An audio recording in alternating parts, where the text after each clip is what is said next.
Listen to me. Students, today we are going to resume our class. And that is our first chapter. Questions. Very good. We have already half done and we have half part of this. The king turned around. Keep your fingers. Everyone keep your fingers in the running line. The king turned round and saw a bearded man running towards them. His hands were passed against their stomach from which blood was flowing.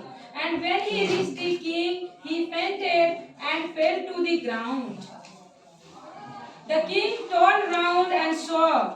जब वो king जैसे वो king कहाँ गए थे hermit के पास तो जब किंग हर्मिट के पास गए थे और उन्होंने अपने 3 क्वेश्चंस का आंसर हर्मिट से मांग रहे थे कि मुझे मेरे 3 क्वेश्चंस का आप मुझे बताइए कि क्या इसका एग्जैक्ट आंसर हो सकता है। तब तक क्या हर्मिट ने उनको कोई रिप्लाई दिया था? नहीं दिया था।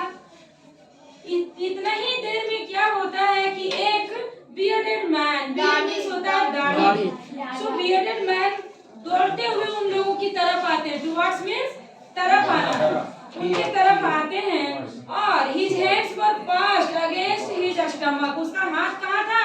उसके पेट में था। From which blood was flowing, जहाँ से ब्लड बह रहा था। It means that the person was injured. वो आदमी जो bearded man था वो कैसा था? घायल था। हो सके उनको चोट लगी है, चाकू लगी, गोली लगी, कुछ भी हो सकता है। When he reached the king, he fainted. जैसे ही वो राजा के पास आया क्या हो गया वो? Yes, lost consciousness. उन्होंने अपना consciousness जो चेतन मन होता है खो दिया। It means वो बेहोश और जैसे ही वो बेहोश होता है fell to the ground. तो ग्राउंड में गिर जाता है।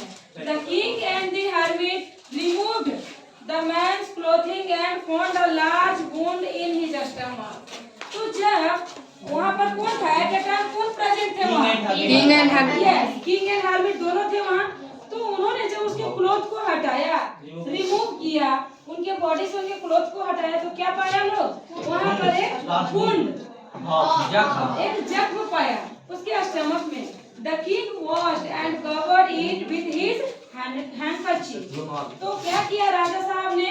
अपने हैंकरचिप से, अपनी हैंकी से उनके स्टमक का जो ब्लड है उसको रोकने की कोशिश की, साफ किया, वॉश किया। But the blood would not stop flowing, and the king redressed the wound until at last the bleeding stopped. King तब तक उसके घाव को साफ करते रहे और ब्लड को रोकने की कोशिश करते रहे जब तक कि वो ब्लड पूरा अच्छा से नहीं रुक गया। The man felt better and asked for something to drink. अब जब उनको होश आया, थोड़ा सा अच्छा फील हुआ, उनका ब्लड रुक गया, तब उन्होंने क्या मांगा? थोड़ा सा पानी। The king brought fresh water and gave it to him. तब क्या किया किंग ने? उसे फ्रेश वाटर दिया। Yes. By this time the sun had set and the air was cool. तब तक क्या हो गया था? सन ठंडी ठंडी अच्छी वाली हवाएं चल रही थी। जैसा कि फॉरेस्ट में क्या होते हैं? बहुत सारे पेड़ पौधे होते हैं, तो वहाँ पर एकदम फ्रेश एयर चलती है, बहुत फ्रेश एयर बहती है, बहुत ही अच्छी ठंडी वाली हवा बह रही थी उस टाइम पे। The king with the hermit's help carried the wounded man into the hut and laid him on the bed. राजा ने उस हर्मिट की हेल्प से उस घायल आदमी को उठा करके कुटिया के अंदर ले गए, फिर उसको बेड पे रखा। The man closed his eyes and lay quiet. वो आदमी आंखें बंद करके लेटा था, एकदम शांत था। The king, tired by his walk and the work he had done, lay down on the floor and slept through the night. अब देखिए, चूंकि वो क्या है? He was a king. अब वो राजा हैं, तो राजा है तो उनको तो ज्यादा काम करने की अभी कोई ऐसी हैबिट है नहीं। लेकिन आज का जो दिन था वो उनके लिए कैसा था? बहुत ज्यादा टायर्डनेस था, थका दिया। उन्होंने वो भी की थी, डिगिंग भी की थी, हाँ, तो इन सब से वो क्या थे? थोड़ा सा टायर्ड। इसीलिए वो क्या किए? अंदर जाकर के जब वो कुटिया में जाते हैं तो जमीन पर ही लेट जाते हैं और वो सो जाते हैं। When he awoke, it was several minutes before he could remember where he was or who the strange bearded man lying on the bed was. जब उनको थोड़ा सा कुछ मिनट के बाद मतलब कुछ देर रेस्ट के बाद जब उनको उनकी नींद टूटती है तो उनको याद आता है क्या, where he was, कि हम कहाँ हैं, और who the strange bearded man, और ये जो घायल आदमी है ये कौन है, lying on the bed, जो बेड पे सो रहा था. Forgive me, said the bearded man in big voice when he saw that the king was awake. जैसे ही उस bearded man ने, उस injured person ने राजा को देखा कि राजा जगे हैं, तो उन्होंने क्या किया, Forgive me, उनसे माफी मांगने लगे. किस बात की माफी, I don't know, आगे चैप्टर में हम देखेंगे. वो माफी मांगने लगे अपनी बिग वॉइस के साथ.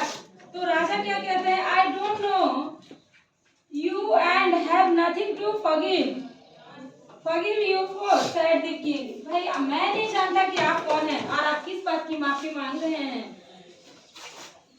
You don't know me but I know you. I am that enemy of yours and who shall revenge on you because you put my brother to death and seized my property. देखिए वो क्या बोलता है कि आप मुझे नहीं जानते हो मगर मैं यस और मैं आपको क्यों जानता हूँ कि मैं यस रिवेंज ऑन यू, मुझे आपसे टाइप का बदला लेना है. रिवेंज मीन्स बदला. मुझे आपसे बदला लेना है. क्यों, किस बात की बदला, कि उसके भाई को मार दिया था और उसका प्रॉपर्टी को सीज कर लिया था. कोई ऐसा हादसा हुआ होगा जिसमें अननोइंगली किंग ने उनके ब्रदर को किल भी किया है, मारा है और उनकी सारी प्रॉपर्टी को सीज किया है. अच्छा सीज करना क्या होता है, यस स्वर मतलब है SWR कसम. कसम, कसम, बदले की कसम. I knew you had gone along to see that hermit and I made up my mind to kill you on your way home. I knew you had gone along to see that. क्या कह रहा है वो bearded man, कह रहा है कि मुझे पता था कि आप अकेले जा रहे हैं hermit के पास. And I made up my mind to kill you on your way home. और मैं मेरे माइंड में क्या चल रहा था कि मैं आपको इसी दौरान रास्ते में ही क्या करूंगा, किल करूंगा, मार डालूंगा. बट द डे पास, पूरा दिन बीत गया. And you did not return, लेकिन आप तो रिटर्न हुए ही नहीं. कुटिया से तो आप रिटर्न होते कि घर जाते तो उसी दौरान मैं आपको मार देता, लेकिन आप तो यहाँ से लौटे नहीं. So I left my hiding place, और मैंने अपना शब्द खो दिया और मैं जिस जगह पे छुपा था हाइडिंग प्लेस में, मैं वहां से निकल आया आपको मारने के लिए. And I came upon your bodyguard who recognised me and wounded me. जैसे ही मैं वहां से निकला तो आपके बॉडीगार्ड ने मुझे पहचान लिया और मुझे जख्मी कर दिया, घायल कर दिया. I escaped from him, but I should have died if you had not dressed my wound. क्या I escaped from, मैं उन लोगों से तो भागा. Escape means भागना, बचना. मैं वहां से तो भागा बच करके, लेकिन मैं तो डेड हो जाता अगर आपने मेरे वुंड को, मेरे जख्मों को रेस्ट नहीं किया होता. इट मींस साफ सफाई करके वहां दवा मरहम पट्टी ना की होती तो मैं मर गया होता. I wish to kill you and you have saved my life. I wish to kill you, मैं तो आपको मारना चाहता था लेकिन आपने क्या किया, Save my life, मुझे बचा लिया. ये होता है बेटा, ये ऐसा होना चाहिए. Now if I live I will serve you as your most faithful servant and will order my sons to do the same. Forgive me. अगर मैं जिंदा रहा तो जीवन भर आपका नौकर, एकदम फेथफुल, बहुत ही भरोसेमंद सर्विस बन करके, सर्वेंट बन करके लाइफ टाइम आपकी सेवा करूंगा, आपको सर्व करूंगा. और ओनली नॉट फॉर मी, मैं ही नहीं, मेरे जो बच्चे होंगे, मेरे सन्स हैं, वो भी आपकी सेवा करेंगे. बस आप हमें माफ कर दीजिए. The king was very happy to have made peace with his enemies so easy. अब राजा बहुत खुश हुए कि मैंने ऐसे दुश्मन जो मुझे मारना चाहता था, वो उस दुश्मन को मैंने एकदम काम कर दिया है, एकदम ठंडा कर दिया है और वो पीसफुली मुझे सर्व करना चाहता है. राजा यहाँ पर बहुत हैप्पी हुए. and to have won him over a friend, he not only forgave him but said he would send him servants and his own doctor to look after him, and he promised to give back man his property. पहले तो उन्होंने अपने bodyguards में से servants को बुलाया और उनको डॉक्टर के पास भेज दिया कि पहले इसको अच्छा से ट्रीटमेंट मिलना चाहिए, और फिर उन्होंने क्या किया, प्रॉमिस किया उनसे कि मैं तुम्हारी जो मैंने सीज की है, मेरे लोगों ने जो तुम्हारी प्रॉपर्टी को सीज किया है, मैं वो तुम्हें वापस सारा का सारा लौटा दूंगा। पहले तुम ठीक हो जाओ, फिर मेरा सेवा करना, फिर मेरा सर्वेंट बनना, मगर पहले तुम। So leaving the wounded man, the king went out of the hut and looked round for the hermit. Before going away, he wished once more to get answer to his question. अब जब वो wounded man चला गया, leaving the wounded man, जब वो चला गया, the king went out of the hut. तो वो किंग फिर से उस हट में गए, हर्मिट से अपने 3 क्वेश्चंस का आंसर के लिए। The hermit was on his knees and sowing seeds in the beds that had been dug the day before. तो वो घुटने पर, नीच सोइंग सीड्स मतलब क्या, वो घुटने पर बैठ करके जो बेड्स बनाए थे, क्यारियां बनाए थे, उसमें वो सीड्स ये प्लांट कर रहे थे, लगा रहे थे। सोइंग सीड्स, बोना, बीज बोना, सोइंग सीड्स मतलब बीज को बोना। तो उसी बेड्स पे जो उन्होंने अगले दिन डिग किए थे, खोद के रखे थे। The king went up to the hermit and said, "For the last time I beg you to the answer my questions, wise man." कह रहा है कि भाई मैं आखिरी बार आपसे, महात्मा, मैं आखिरी बार आपसे अपने 3 क्वेश्चंस का आंसर चाहता हूँ, कृपया आप मुझे आंसर दीजिए, अदरवाइज मैं जाऊंगा। क्यों? कि वो हर्मिट के पास जाकर के बार बार उनसे रिक्वेस्ट कर रहे थे, because he want to know the answer of the 3 question. उनको उनके 3 क्वेश्चंस का आंसर चाहिए था। Now you have already been answer, said hermit. क्या बोले वो कि आपको ऑलरेडी आपका आंसर मिल चुका है। Said the hermit, and still bending down the ground and looking up at the king as he stood before him. वो फिर से अपना काम करने लगे और राजा साहब जो कि उनके सामने खड़े थे। How have I been answered? मगर कैसा आंसर आपने मुझे दिया, है ना? कैसे दे दिया आपने answer? What do you mean? क्या मतलब है आपका कि आपने मुझे आंसर दिया, तो कैसे दिया? मुझे तो मिला Sejal, open your eyes. Do you not see? Do you not see? क्या आपने नहीं देखा? Replied the hermit, if you had not pitied my weakness yesterday, that had not dug these beds for me. अगर आप में, आपके दिल में यदि दया ना होती, तो आप मेरे लिए वो जो कल आपने जो बेड्स बनाए, जो डिगिंग किया, वो आपने नहीं किया होता। You would have gone away, और आप ऐसे ही चले जाते। देखो बातों को कहाँ से कोरिलेट कर रहा है, बात को समझिए कि अगर आपने कल बिना वेट किए ही चले गए होते, और आपने अगर मुझ पर दया ना करके वो बेड्स अगर आपने नहीं बनाए होते और आप चले जाते, तो आप उस वुंडेड मैन से नहीं मिलते, है ना? बातों को देखिए कैसे कैसे वो कोरिलेट करके बताना चाह रहे हैं।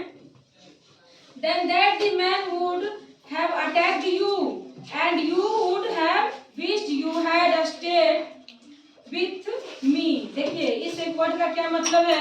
You would have gone away. अगर आप यहाँ से चले गए होते, then that man would have attacked you. वो आदमी जो bearded man था, वो आप पर अटैक कर देता, क्योंकि उसने बोला ना कि आप यहाँ से रिटर्न होते तो मैं आपको किल करता। उन्होंने तो साफ साफ बोला, तो ये तो वहां से रिटर्न हुए ही नहीं थे, जिसके कारण इनकी लाइफ बच जाती है। So the most important time was when you were digging the beds. तो उस समय आपके लिए सबसे इम्पोर्टेंट काम क्या था? Digging the beds. Yes, digging करना। उसके आपके लिए उस समय वो डिगिंग करना इम्पोर्टेंट काम था, आपके लिए इम्पोर्टेंट टाइम था। And I was the most important man. और उस समय जो अभी बनो, सेकंड क्वेश्चन क्या था? Who was the most important man? तो कह रहा है कि उस समय आपके लिए वो मोस्ट इम्पोर्टेंट मैन कौन था? मैं था। हाँ, and to do me good was your most important business. और मुझे सुनना या मेरा काम करना उस समय आपका सबसे इम्पोर्टेंट काम था, आपका इम्पोर्टेंट बिजनेस था. So afterwards, when the man ran to us, the most important time was when you were caring for him. और थर्ड क्वेश्चन क्या था आपका कि थर्ड का आंसर क्या है कि जब वो वुंडेड मैन आया तो उसकी लाइफ को सेव करना ही आपका सबसे इम्पोर्टेंट वर्क था. किसी काम को करने का जो बोले थे ना, पूछ रहा था कि किसी काम को करने का क्या है राइट टाइम और किसी चीज के लिए क्या है जो सही वक्त होता है, उस समय उस वुंडेड मैन को बचाना ही इसका क्या था, फर्स्ट प्रायोरिटी थी. Because of you had not dressed his wound, he would have died without having made peace with you. अगर आप उस वक्त उनकी सहायता नहीं करते, उसके वुंडेड घाव को अगर आप नहीं साफ करते तो क्या होता, वो आदमी मर सकता था. So he was the most important man, और वो आदमी, इसीलिए वो आदमी सबसे इम्पोर्टेंट मैन था उस वक्त. And what you did for him was your most important business. Remember. So he was the most important man, and what you did for him was your most important business. और आपने क्या किया उसके लिए, यही आपका सबसे इम्पोर्टेंट काम था, सबसे इम्पोर्टेंट बिजनेस था उस समय. Remember then, there is only one time that is important, and that time is now. It is very important line. Remember that there is only one time. There is only one time. That is important. That time is now. आज का दिन, अभी का समय क्या है आप सभी के लिए बहुत इम्पोर्टेंट है. कोई अलग से टाइम नहीं होता बच्चों, किसी काम को करने का कभी कोई शुभ मुहूर्त नहीं होता. आप आज अभी करंट में एट अ टाइम क्या कर रहे हैं, that is the important time for you. ठीक है, it is the most important time because it is the only time we have any power to act. किसी भी तरह का हम लोग किसी भी तरह के पावर का एक्ट कर सकते हैं, किसी की जान बचा सकते हैं, कोई इम्पोर्टेंट वर्क कर सकते, जो उस समय पे जो पहला काम आ जाए उसी को करना सही समय और सही काम होता है. The most necessary person is the person you are with at a particular moment. सवाल पहला, सेकंड सवाल क्या था? What was our second question? What is the right time to begin something? Which people should he listen to? Second question is what is the right time to begin something? It is our first question.